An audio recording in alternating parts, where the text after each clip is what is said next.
Imagine, if you will, a city turned upon its head. Beneath it, another dimension. Toronto, once a beacon of progress and prosperity, finds itself plunged into a ruthless vortex of chaos, crime, and construction. Its people grow tired, thrown to the wolves as an arcane evil lurks far below the ever-growing metropolis. Underneath these streets lies a hidden world, a labyrinthian network of secret tunnels from varying chapters of this city's history. Some of these fabled passageways are nothing more than legend and lore, while others are all too real. Some dating back as far as the War of 1812, others predating even that. But not so long ago, in 1970, the construction of the city's largest storm drain system was finally completed. Over 5 kilometers of walkable tunnelage spanning across the region of North York, affectionately called Gargantua.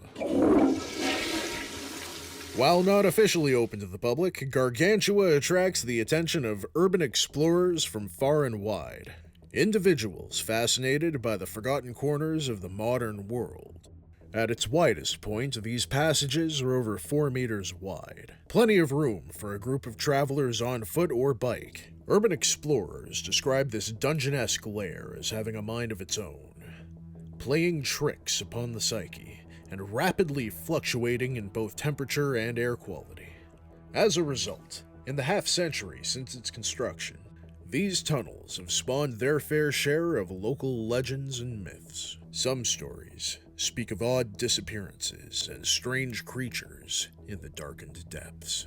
Urban myth tells of a lonely drifter called Tony Two Fingers, who called the storm drain home one summer in the early 1970s. One morning, Tony was found shambling down Bayview Avenue, blood dripping from his hand, shouting to the heavens that he was attacked by a creature both vile and grotesque.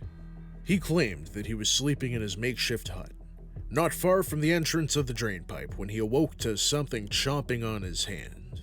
In a panic, he pulled away from the creature, but it was too late. Its teeth, sharp as knives, sliced Tony's 2 fingers clean from his hand, allowing him to escape. Clearly, it was no raccoon that attacked him. Some turned towards the urban legends of alligators in the sewers of New York City. Could Tony have been attacked by an exotic pet flushed into the wild? Perhaps it was a rival vagabond, using terror and ferocity to mark his territory. Or maybe, just maybe, this was the result of something more supernatural. Some versions of the tale say he left town. Others state that he returned to Gargantua in search of proof, or perhaps to hunt the creature down. Nevertheless, Tony Two Fingers was never seen or heard from again. So what's the deal with Gargantua, really? Most say it's a plain old storm drain, impressive in both girth and length, but certainly not a pretty face. Neighborhood kids of every generation will tell each other some form of the Tony Two Fingers story, but that's all it seems to be. A story. There's no real evidence to back this up, right? It's not like this city has other tales of subterranean creatures thriving beneath the pavement, only emerging when their thirst for blood becomes too much to bear. Or does it? Only time will tell.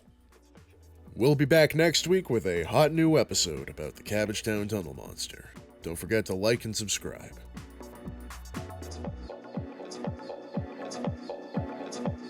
Then how do you explain? It's an urban legend that never happened.